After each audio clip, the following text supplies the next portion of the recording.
السلام علیکم ساتھیوں، میں فیضان رضا آپ سبھی کا FR اردو کلاس میں خیر مقدم کرتے ہیں، سواگت کرتے ہیں۔ میں امید کرتا ہوں کہ آپ سبھی خیر و عافیت سے ہوں گے اور اپنی تیاری خوب اچھی طریقے سے کر رہے ہوں گے۔ میرے ساتھیوں، اس سے پہلے والی ویڈیو میں ہم سبھی نے مرزا غالب کی حیات و خدمات کے بارے میں پڑھا اور انہوں نے جو خطوط لکھا تھا اس کے بارے میں جانا۔ آج کے اس ویڈیو میں ہم سبھی عبدالغفور شہباز کے بارے میں پڑھیں گے، جیسا کہ آپ سبھی دیکھ پا رہے ہو، عبدالغفور شہباز۔ اور ایک چیز اور یاد رکھ لیں کہ یہ جو ویڈیو ہے وہ صرف اور صرف بہار بورڈ کے بچوں کے لیے ہی نہیں بلکہ آل اوور جتنے بھی بچے تیاری کر رہے ہیں کمپٹیٹیو ایگزام کے، جیسے کہ آپ دیکھ پا رہے ہو اسٹیٹ 2024 کے کینڈیڈیٹ کے لیے بھی یہ بہت اہم ہے اور ضروری ہے، کیونکہ میں پوائنٹ ٹو پوائنٹ آپ کے سامنے باتیں رکھ رہا ہوں اور اسی چیز کا ذکر کر رہا ہوں جو آپ کے لیے بہت اہم ہے، بہت ضروری ہے۔ تو چلیے اسٹارٹ کرتے ہیں آج کا سبق۔ عبدالغفور شہباز کہہ رہے ہیں پوائنٹ نمبر 1 میں کہ پورا نام سید محمد عبدالغفور اور شہباز تخلص تھا، یعنی ان کا پورا نام کیا تھا؟ سید محمد عبدالغفور تھا، سید محمد عبدالغفور، سید محمد عبدالغفور، اور شہباز کیا ہے؟ تخلص ہے۔ شہباز کیا ہے؟ تخلص ہے، ٹھیک ہے۔ دوسرا ہے کہ شہباز موضع سرمیرا، شہباز کہاں؟ موضع سرمیرا باڑھ کے رہنے والے تھے۔ یہ جو جگہ ہے، جگہ کا نام ہے باڑھ، ہے نہیں، اور موضع کیا ہے؟ سرمیرا، ٹھیک ہے، وہاں کے رہنے والے تھے۔ اگلا پوائنٹ بتایا یہ جا رہا ہے کہ جو شہباز جو تھے ان کو سفینہ اردو میں انہیں آرا کا باشندہ بتایا گیا، جو کہ درست نہیں ہے، بالکل صحیح بات ہے۔ اور یہ لائن لکھنے کی اس لیے ضرورت پڑی ہے کیونکہ کبھی کبھی ایکسپرٹ جو ہوتے ہیں بچوں کے مائنڈ کو یعنی چیک کرنے کے لیے اس طریقے کے سوالات پوچھ دیتے ہیں، ہے نا۔ تو اس پوائنٹ کو ضرور یاد رکھیں کہ سفینہ اردو میں شہباز کو کہاں کا باشندہ بتایا گیا، تو آپ یہ کہو گے کہ آرا کا باشندہ بتایا گیا، اور جو کہ کیا ہے؟ درست بھی نہیں ہے۔ بات سمجھ میں آ گئی؟ چلیے اگلا ہے کہ مظفر پور کے قیام کے دوران انہوں نے انٹرنس پاس کیا اور عربی و فارسی میں مہارت حاصل کر لی، یعنی انہوں نے کیا کیا؟ عربی میں بھی اور فارسی میں بھی مہارت حاصل کی، ٹھیک ہے۔ اگلا پوائنٹ ہے کہ 20 سال کی عمر میں ان کی شادی شمس النساء خاتون جو کہ باڑھ یعنی پٹنہ کی رہنے والی تھی اس کے ساتھ ہوئی۔ یہ باڑھ جو جگہ ہے وہ کہاں ہے؟ پٹنہ ضلع میں ہے، ٹھیک ہے، اور وہیں کی رہنے والی تھی۔ ان کی بیوی کا نام کیا تھا؟ شمس النساء خاتون تھا، ٹھیک ہے، نہیں، شمس النساء تھا۔ اگلا پوائنٹ ہے اگلا پوائنٹ کہہ رہے ان کی بیگم 10 برسوں کی رفاقت ہی دے پائی، یعنی 10 سال تک ہی یہ ان کے ساتھ زندہ رہی، باحیات رہی۔ اس کے بعد ان کا انتقال ہو گیا، کن کا؟ شمس النساء کا۔ اس کے بعد انہوں نے دوسری شادی کی، اور کن سے کی؟ تو مولوی بشیر الدین احمد فرزند ڈاکٹر نذیر احمد کی سالی اشرف النساء سے کی۔ کس سے کی؟ اشرف النساء سے کی۔ اور کب کی؟ تو 1998 عیسوی میں کی، ہے نا، 1998 عیسوی میں۔ اگلا پوائنٹ ہے ان کی مالی حالت اچھی نہ رہی اور بھائی کی وساطت سے وہ سب رجسٹرار بنے، ہے نا۔ ان کی مالی حالت تو اچھی نہیں رہی لیکن ان کے بھائی نے ان کو پڑھایا لکھایا اور سب رجسٹرار بنایا۔ اگلا پوائنٹ ہے پھر ان کے اندر مضمون نگاری کا شوق پھولنے لگا۔ مضمون نگاری کا شوق کیا ہوا؟ پھولنے لگا۔ اردو اخبار دارالسلطنت 1880 میں ایسٹ انڈیا کمپنی کے زیر اہتمام شروع ہوا تو ان میں مدیر ہو گئے۔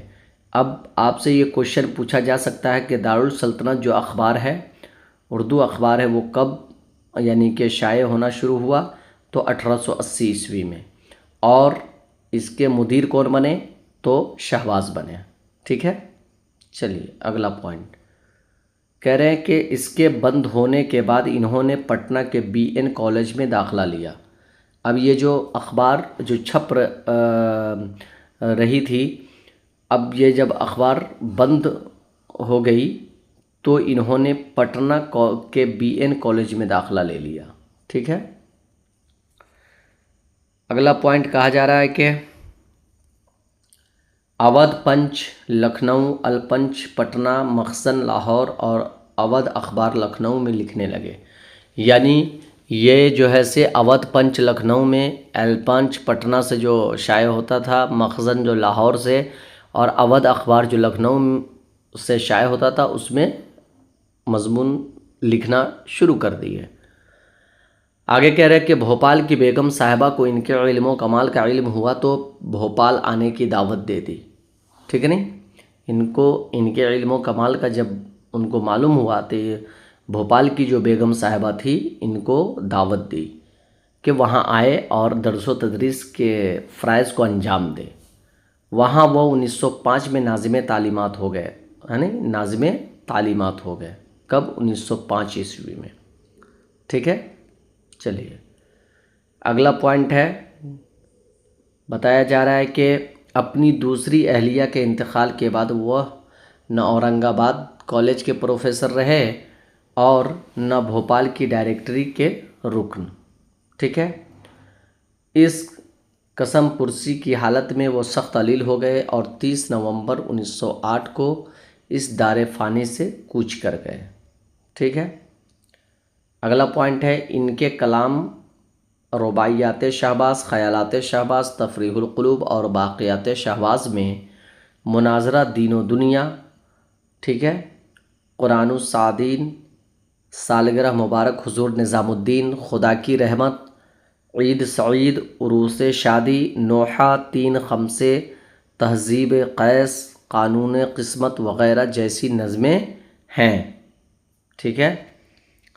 اگلا پوائنٹ ہے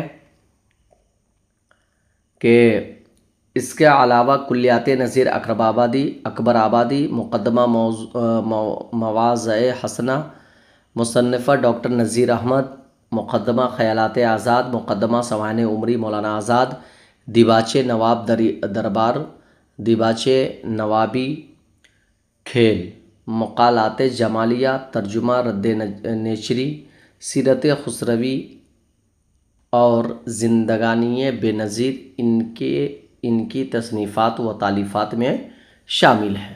تو یہ سبھی ان کی تصنیفات و تالیفات ہیں جو یہاں پر لکھا گیا ہے. اس کو آپ اپنی کاپی میں نوٹ ڈاؤن کر لیں اور یاد کرنے کی کوشش کریں. آگے کہہ رہے شہباز نئی تعلیم و تہذیب کے دلدادہ تھے اور پیروئے مغربی کی دعوت عام دیتے تھے. شہباز نذیر حالی اور اکبر کے مقلد اور پیروکار ہیں. سائنسی علوم سے بھی کافی رغبت رکھتے تھے. ٹھیک ہے. اگلا پوائنٹ ہے کہ پیش نظر مکتوب ان کے مکاتب سے ماخوذ ہے. اب آپ کے نصاب میں جو شامل مکتوب ہے جو اپنی بیٹی صغرا کے نام انہوں نے لکھا ہے، یہ ان کے مکاتب سے ماخوذ ہے، لیا گیا ہے. شہباز اپنی بیٹی صغرا کے نام خط لکھتے ہیں اور خط میں کیا کہتے ہیں؟